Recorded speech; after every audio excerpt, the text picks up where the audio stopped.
좋은 아침입니다. 오늘은 7월 9일 수요일입니다. 즐겁고 감사한 하루 되시기 바랍니다. 자, 요한계시록 5장으로 들어왔습니다. 요한계시록의 서론은 이제 어제 말씀하고 오늘 말씀으로 보는 것이 좀 적당합니다. 1장부터 3장까지 말씀이 특별하게 좀 따로 나왔고요. 그리고 이제 4장과 5장이 서론을 표현하는데 4장의 말씀과 함께 5장의 말씀을 환상을 이어서 연속적으로 해석하는 것이 계시록을 이해하는 데 도움이 됩니다. 자, 5장으로 이어진 환상은요, 주로 예수 그리스도에게 집중을 하게 되죠. 그리고 여기에는 그 요한이 본 5가지의 환상 속에서 나오는 5가지 중요한 의미가 있습니다. 그것을 좀 하나하나 찾아보도록 그렇게 하죠. 자, 5장 1절부터 14절까지 두루마리와 어린 양이라는 소제목이 성경에 붙어 있죠. 1절입니다. 나는 또 그 보좌에 앉아 계신 분이 오른손에 두루마리 하나를 들고 계신 것을 보았습니다. 안팎에 글이 적혀 있는 그 두루마리는 7인을 찍어 봉하여 놓은 것이었습니다. 자, 첫 번째 상징으로 봐야 될 것이 이제 두루마리입니다. 요한이 봤던 그 환상 중에 첫 번째 것입니다. 두루마리는 이제 당시에 보통 글을 기록한 겁니다. 그 글을 기록해서 길게 된 거를 이렇게 묶어 놓은 거예요. 근데 묶어 놓고는 거기다가 봉인을 했다는 거예요. 아무도 뜯지 못하게 막아 놨다는 거죠.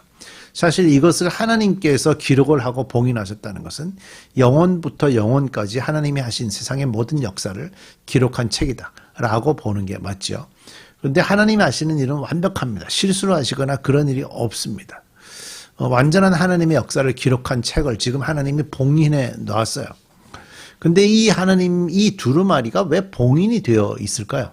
이것이 이제 봉인이 된 이유 중에 이유를 좀 찾아본다면 하나님의 계획은요, 하나님은 의도적으로 우리에게 알려주시지 않으면 우리가 알 수가 없습니다. 항상 성경 안의 메시지들이 그렇습니다. 하나님께서 우리가 알 수 있도록 담아주신 것이 있고 우리가 알지 못하게 담아 놓으신 것이었습니다. 이래서 하나님의 그 계획이 기본적으로 좀 감추어져 있는 거거든요. 그래서 봉인이 되어 있습니다. 그래서 완전하게 봉인이 되어 있다라는 의미를 가지고 7인을 찍어서 봉하였다. 그러니까 완전하게 7인으로 봉하였다. 이런 의미를 갖고 이제 표현하시는 거죠. 2절입니다. 내가 보니 힘센 천사가, 자, 두 번째 요한이 봤던 환상 중에 등장하는 힘센 천사가 큰 소리로 이 봉인을 떼고 두루마리를 펴기에 합당한 사람이 누구인가 하고 외쳤습니다. 이 질문이 굉장히 중요합니다. 이제 누군가 이 봉인을 떼야 우리가 그 메시지를 알 수 있잖아요. 그러니까 아무도 현재 봉인을 떼지 못한 상황이 돼 있으니까 이 질문이 나오는 겁니다. 3절. 그러나 두루마리를 펴거나 그것을 볼 수 있는 이는 하늘에도 없고 땅 위에도 없고 땅 아래에도 없었습니다. 이 두루마리를 펴거나 볼 자격이 있는 이가 하나도 보이지 않으므로 나는 슬피 울었습니다. 자, 힘센 천사의 음성이 온 우주에 퍼졌죠. 어느 누구 하나 대답을 하지 못하고 있습니다. 이것은 피조물들은요, 전적으로 하나님이 알려주시지 않으면 하나님의 다스림을 전혀 알 수 없다라는 의미를 갖고 있는 거죠. 그래서 힘센 천사의 말에 봉인을 뗄 수 있는 사람이 없으니까 대답을 못했고, 이 얘기는 바로 이제 침묵에 대한 모습입니다. 침묵에 대한 거.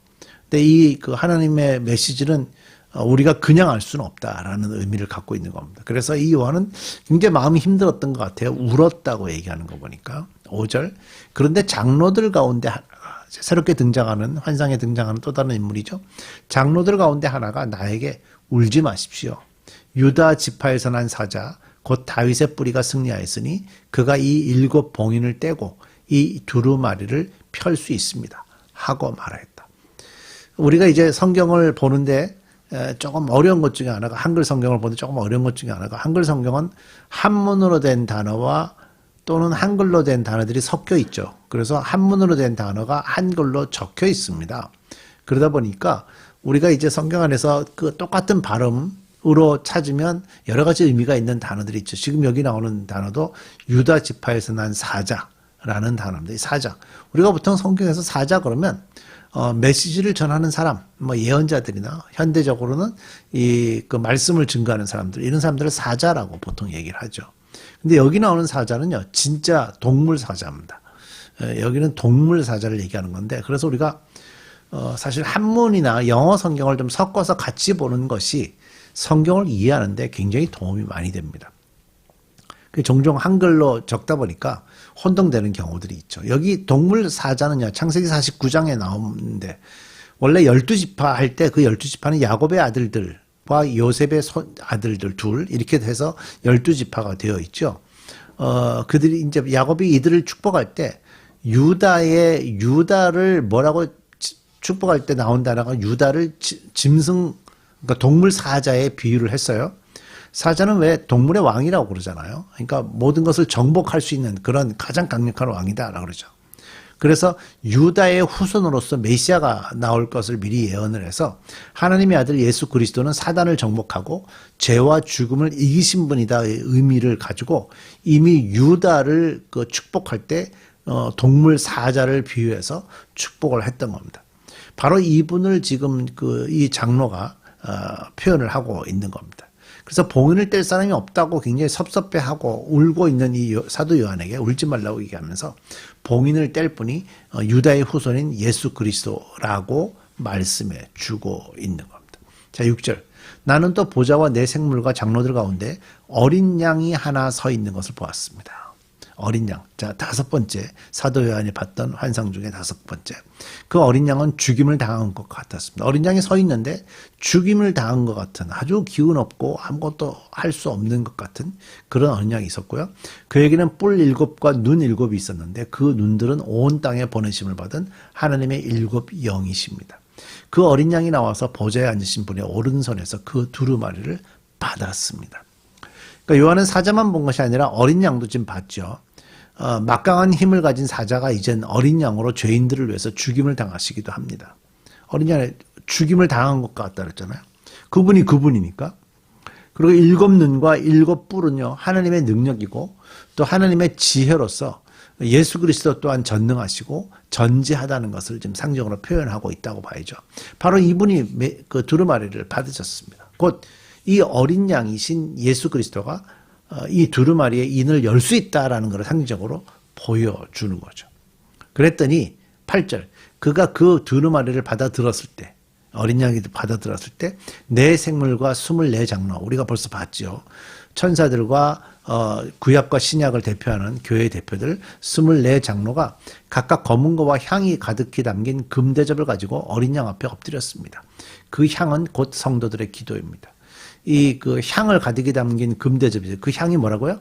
성도들의 기도입니다. 그러니까 내 생물과 24장로가 성도들의 기도를 가지고 어린 양 앞에 나가서 찬양을 합니다. 이 찬양의 내용이 굉장히 중요하거든요. 9절 10절입니다. 잘 보세요. 그들은 이런 말로 새로운 노래를 불렀습니다.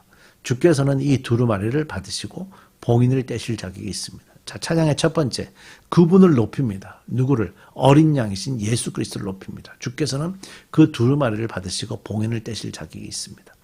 주님은 죽임을 당하시고 주님의 피로 모든 종족과 언어와 백성과 민족 가운데서 세상의 모든 종족들은 다 다른 문화를 가지고 있기 때문에 다른 언어를 사용하고 다른 문화 때문에 옷도 다 다르고 얼굴 생김새도 다르고 다 다르죠. 그러니까 종족과 언어와 백성과 민족 모두가 다 다른 거예요. 그 가운데서 사람들을 사셔서 당신의 피로 그들을 사셔서 하나님께 드리셨습니다. 그래서 예수님의 피로 우리가 하나님께 드려졌지요. 주께서 그들에게 우리 하나님 앞에서 나라를 이루게 하시고 우리가 하나님을 중심으로 한 새로운 나라를 만들게 하시고 제사장이 되게 하셔서 땅 위에서 다스리게 하실 것입니다. 제사장이 된다는 말은 그 하나님의 나라와 세상의 나라를 연결하는 역할을 해서 땅 위에서 다스리는 역할을 감당하도록 하실 것입니다. 그래서 우리 교회가 브릿지라는 이름이 왜 생겼다고요? 여기 나오는 이 제사장이라는 단어 때문에 우리 교회 이름이 브릿지라는 단어가 만들어진 거예요. 굉장히 중요한 메시지로 찬양을 하고 있죠. 11절. 나는 또 그 보좌와 생물들과 장로들을 둘러선 많은 천사를 보고 그들의 음성도 들었습니다. 그들의 수는 수천, 수만이었습니다. 어마어마한 천사들이 와서 찬양합니다. 그들은 큰 소리로 죽임을 당하신 어린 양은 권세와 부와 지혜와 힘과 존귀와 영광과 찬양을 마땅히 받으실 만합니다 하고 외치고 있었습니다. 나는 또 하늘과 땅 위와 땅 아래와 바다에 있는 모든 피조물과 또 그들 가운데 있는 만물이 세상의 모든 피조물들이 이런 말로 외치는 소리를 들었습니다. 이들은 말하는 존재들이 아니잖아요. 근데 그들도 하나님을 찬양하는 것을 들었어요. 사도 요한이. 보좌에 앉으신 분과 어린 양께서는 찬양과 존귀와 영광과 권능을 영원무궁하도록 받으십시오.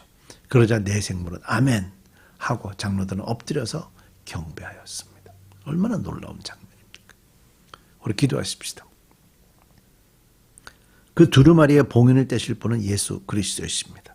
그분이 우리의 생명을 사셔서 하나님께 들으셨고 우리가 하나님 나라의 백성이 되게 하셨고 우리가 하나님과 세상을 연결할 수 있는 제사장이 되게 하셨고 세상에 하나님의 말씀으로 다스릴 자들이 되게 하셨습니다. 믿음으로 우리가 받고 우리가 이 땅에 살 때 이런 중보자로서 살아가는 저희들 되게 해 주옵소서. 예수님의 이름으로 기도드립니다. 아멘.